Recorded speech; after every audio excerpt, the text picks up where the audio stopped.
Sini saya ingin menjelaskan mengenai masyarakat bahasa. Pengertian masyarakat bahasa. Masyarakat bahasa yang dimaksud di sini tidak hanya berdasarkan pada perkembangan bahasa, tetapi berdasarkan pada sejarah, budaya, dan juga politik.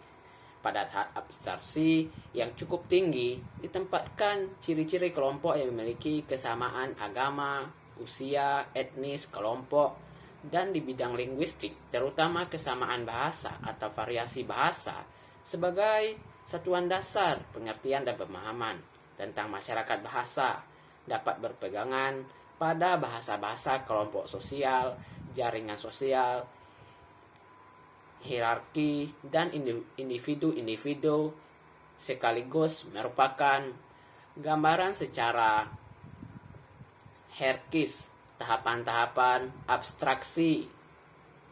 Istilah masyarakat bahasa pada masa dialek Eropa klasik mengacu pada suatu konsep yang idealistis, tidak hanya bermakna kesatuan bahasa, tetapi lebih berarti kesatuan sosial geografis. Landasan dasar yang idealistis terdiri dari kelompok sosial dan masyarakat bahasa homogen.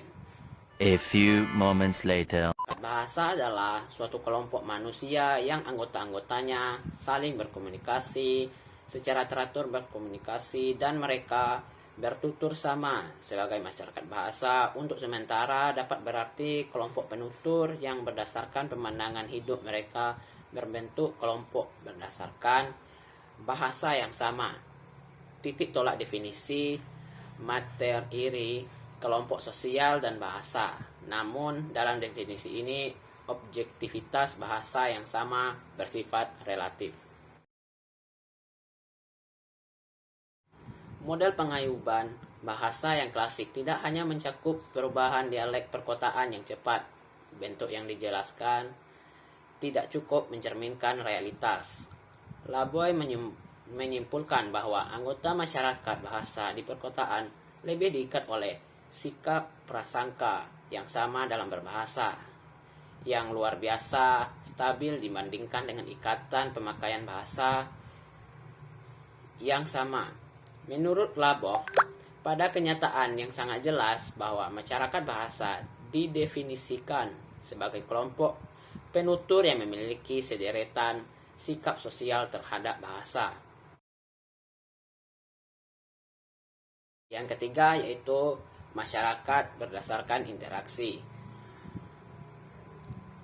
Gumpers mendefinisikan masyarakat bahasa pada masa yang lampau ke arah komunikatif interaksi yang dalam analisis fungsional berpangkal pada varietas bahasa suatu masyarakat bahasa yang khas sebagai kelompok sosial dan bukan dari kesatuan bahasa.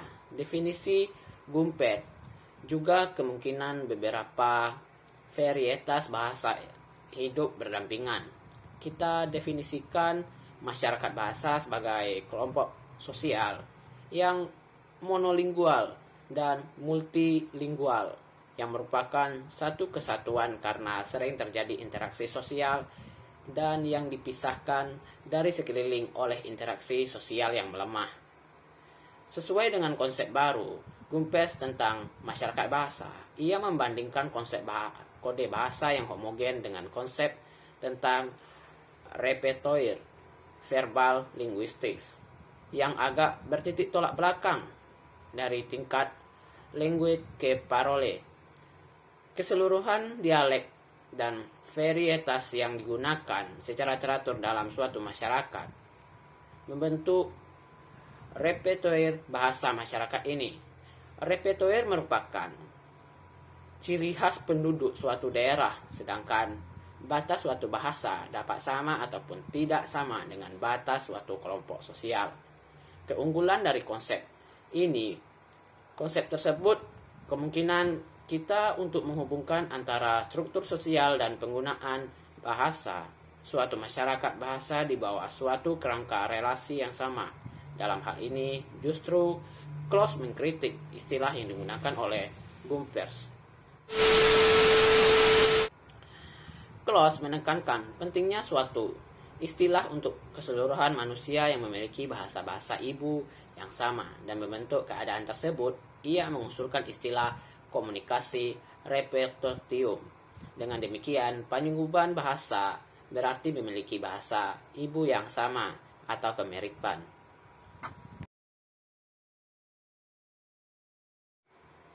Yang keempat yaitu masyarakat bahasa berdasarkan jaringan sosial. Jaringan sosial sebagai substraktum pengayuban bahasa sebagai titik tolak analisis bahasa dalam sosiolinguistik. Dikenal untuk menganalisis komunikasi sehari-hari dan konversasi interaksi. Dalam hal ini, jaringan hubungan seorang individu termasuk di dalamnya. Kesatuan kelompok sosial merupakan fenomena dalam berbagai tataran abstraksi. Pangayuban bahasa terdiri atas sederetan satuan dasar jaringan-jaringan yang dapat diikat oleh seseorang anggota pangayuban dalam berbagai tingkat dan lebih dari satu peran. Salah satu penyebab utama dikenalnya konsep jaringan sosial dalam kerangka studi paguyuban bahasa karena konsep makro yang tradisional dan menganalisis paguyuban yang berubah dengan lambat dan agak statis. Suku-suku bangsa, paguyuban pendesaan tidak tepat untuk menganalisis agregat kota yang berubah dengan cepat. Masyarakat bahasa sebagai interpretasi subjektif psikologis menunjukkan kompleksitas yang bersifat psikologis dan ciri subjektif. Konsep pangayuban bahasa ini mengemukakan tidak ada batas untuk cara manusia berkelompok guna mencari jati diri, keamanan, keuntungan, hiburan, kepercayaan, atau tujuan lain secara bersama. Sebagai akibat hal itu, tidak ada batasan hubungan dengan jumlah dan keanekaragaman paguyuban bahasa yang kita jumpai dalam masyarakat kita. Realitas psikologi pangayuban bahasa yang tidak tergantung dari interpretasi anggota-anggotanya dihitungkan dalam pendapat Lepek tahun 1968. Tergantung bagaimana seorang penutur menempatkan dirinya dalam ruangan yang multidimensi. Ia ikut berpartisipasi dalam berbagai paguyuban bahasa yang dimensi atau perbandingan luas ditentukan oleh kelompok di sekelilingnya. Setiap penutur menciptakan sistem perilaku bahasa yang mirip dengan kelompok tempat ia ingin mendefinisikan dirinya dari waktu ke waktu. Dengan syarat, ia dapat mendefinisikan dirinya ke kelompok tersebut. Ia memiliki kesempatan yang mampu untuk mengamati dan menganalisis perilaku mereka.